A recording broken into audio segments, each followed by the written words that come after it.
Hi hello friends, എല്ലാ കൂട്ടുകാർക്കും പുതിയ റിവ്യൂയിലേക്ക് സ്വാഗതം. അങ്ങനെ നമ്മുടെ സരയുവാണെങ്കിൽ സത്യങ്ങളൊക്കെ ഓരോന്നോരോന്നായി അറിഞ്ഞു തുടങ്ങുകയാണ്.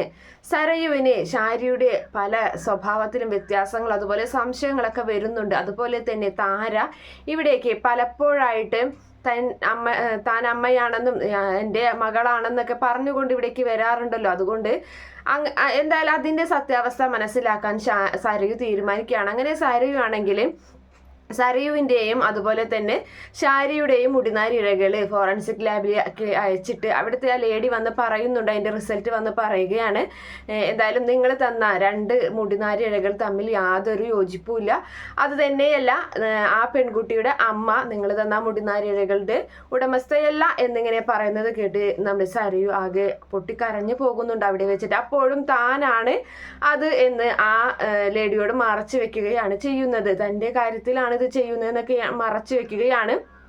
പിന്നീട് അതിനുശേഷമാണെങ്കിൽ അവൾക്ക് ആകെ ഒരു അസ്വസ്ഥതയും കാര്യങ്ങളും, ഇനിയിപ്പോൾ എന്താണ് തൻ്റെ അമ്മയല്ല അപ്പം എന്താണ് അവൾ ആ താര പറയുന്നതിൽ സത്യമുണ്ടാകുമോ എന്നുള്ള കാര്യത്തിലൊക്കെയാണ്. പിന്നീട് അങ്ങനെ ഒരു സിറ്റുവേഷൻ ഉണ്ടാക്കിയിട്ട് താരയുടെ മുടി ഇതുപോലെ പറിച്ചെടുക്കുകയാണ്. അങ്ങനെ താരയുടെയും സരയുടെയും മുടി ഇതുപോലെ ലാബിൽ ടെസ്റ്റിന് അയക്കുകയാണ്. അങ്ങനെ ടെസ്റ്റ് ചെയ്തു വരുമ്പോൾ ഞെട്ടിക്കുന്ന വാർത്തയാണ് നമ്മൾ സരയു അറിയുന്നത്.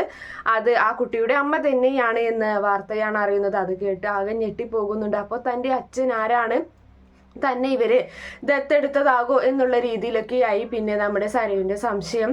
അങ്ങനെ അച്ഛൻ രാഹുൽ തന്നെയാണോ എന്നറിയാനുള്ള ഒരു ടെസ്റ്റും കൂടി അവൾ ചെയ്യുകയാണ്. അപ്പോൾ രാഹുൽ തന്നെയാണ് തൻ്റെ അച്ഛൻ, പക്ഷെ അമ്മ താരയാണെന്നുള്ള സത്യം സരയു തിരിച്ചറിയുന്നുണ്ട്. സരയു തൻ്റെ കുഞ്ഞിനെ മാറോട് ചേർത്ത് വെച്ച് കരയൊക്കെ ചെയ്യുന്നുണ്ട്.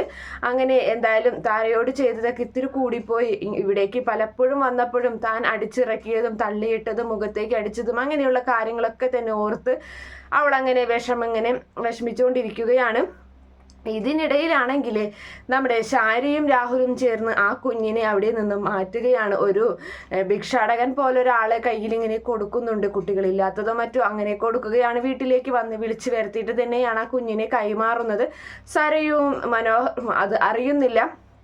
അങ്ങനെ ആ കുഞ്ഞിനെ കൊടുക്കുന്നുണ്ട്. അങ്ങനെ സരയു ആണെങ്കിൽ കുഞ്ഞ് നഷ്ടപ്പെടുമ്പോൾ ആകെ വല്ലാതെയാവുകയാണ്. തൻ്റെ കുഞ്ഞെവിടെ എന്നൊക്കെ ഇങ്ങനെ ആകെ വല്ലാത്ത അസ്വസ്ഥതയിൽ ഇങ്ങനെ പോവുകയാണ്. അപ്പോൾ ഷാരി പറയുന്നുണ്ട്, ആ കുഞ്ഞ് മോൾക്കൊരു ബാധ്യതയാണ്, ആ കുഞ്ഞ് പോയത് നന്നായി മോളെ എന്നൊക്കെ ഇങ്ങനെ പറയുന്ന സമയത്ത് ആകെ വയലൻ്റ് ആവുകയാണ് സരയു. അപ്പോഴായിരിക്കും താരയ്ക്ക് തൻ്റെ കുഞ്ഞ് വളരെ ചെറുപ്പത്തിലെല്ലാം നഷ്ടപ്പെട്ടത്. ആ ഒരു വേദന ശരിക്കും നമ്മുടെ സരയു അറിയുന്നുണ്ട്.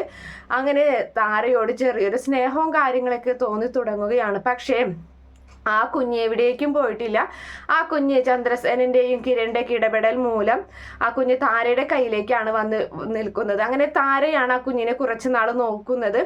പിന്നീടാണ് നമ്മുടെ മനോഹറിനെ പറ്റിയുള്ള സത്യങ്ങൾ അറിയുന്നത്. ഈ അമ്മയും അച്ഛനും എന്തിനാണ് മനുവേട്ടനോട് ഇങ്ങനെ ദേഷ്യപ്പെടുന്നത്, ഇനിയിപ്പോൾ അതിൽ വല്ല സത്യവുമുണ്ടോ, ഇവരൊക്കെ എന്നിൽ നിന്ന് എന്തൊക്കെയോ മറച്ചു വെക്കുന്നുണ്ട് എന്നുള്ള കാര്യങ്ങളൊക്കെ നമ്മുടെ സരയുവിന് വീണ്ടും സംശയമാകുകയാണ്.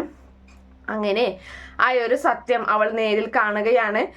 മനോഹറും മറ്റൊരു പെണ്ണും കൂടി ഇങ്ങനെ തെറ്റായ രീതിയിലുള്ളൊരു കെട്ടിപ്പിടുത്തം അതുപോലെ തന്നെ ശൃംഗാരവും കാര്യങ്ങളൊക്കെ അവളിങ്ങനെ കാണുന്നുണ്ട്. അവൾക്ക് സഹിക്കാൻ പറ്റുന്നില്ല. ആകെ ഒരു ആശ്രയം ഇനി മനുവേട്ടൻ മാത്രമായിരുന്നു തൻ്റെ ജീവിതം ഇത്രയും നാൾ. അപ്പോൾ വെറും ഒരു തകർന്നടിഞ്ഞൊരു ജീവിതമായിരുന്നു. അതുകൊണ്ടാണ് പലപ്പോഴായിട്ടും കിരണും കല്യാണിയൊക്കെ തനിക്ക് ഇതിലും വലിയത് വരാനിരിക്കുന്നു എന്നൊക്കെ പലപ്പോഴും അവർ പറയാറുള്ളതെന്നൊക്കെ സരയുന് മനസ്സിലാവുകയാണ്. എന്തായാലും മനോഹരനെ വെറുതെ വിടാനൊന്നും നമ്മുടെ സരയു ഉദ്ദേശിച്ചിട്ടില്ല.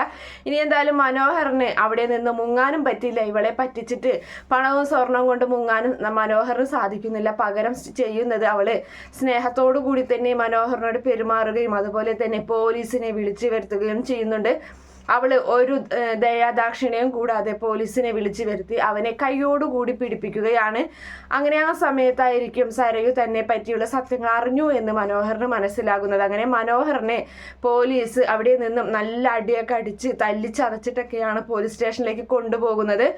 ഷാരിക്കും രാഹുലിനും അത് ഭയങ്കര സന്തോഷമാവുകയാണ്. മോൾ എന്തായാലും ഇങ്ങനെയൊരു തീരുമാനം എടുക്കുമെന്ന് ഒരിക്കലും പ്രതീക്ഷിച്ചില്ല. അതെന്തായാലും നന്നായി മോളുടെ ജീവിതം അത് ഒരു കരിപിടിച്ച ഇത്രയും നാളൊരു കരിപിടിച്ച ജീവിതമായിരുന്നു, ഇനിയെങ്കിലും അത് നല്ലൊരു ജീവിതമാക്കി മാറ്റണം മോളുടെ എന്നൊക്കെ പറയുന്നുണ്ട്.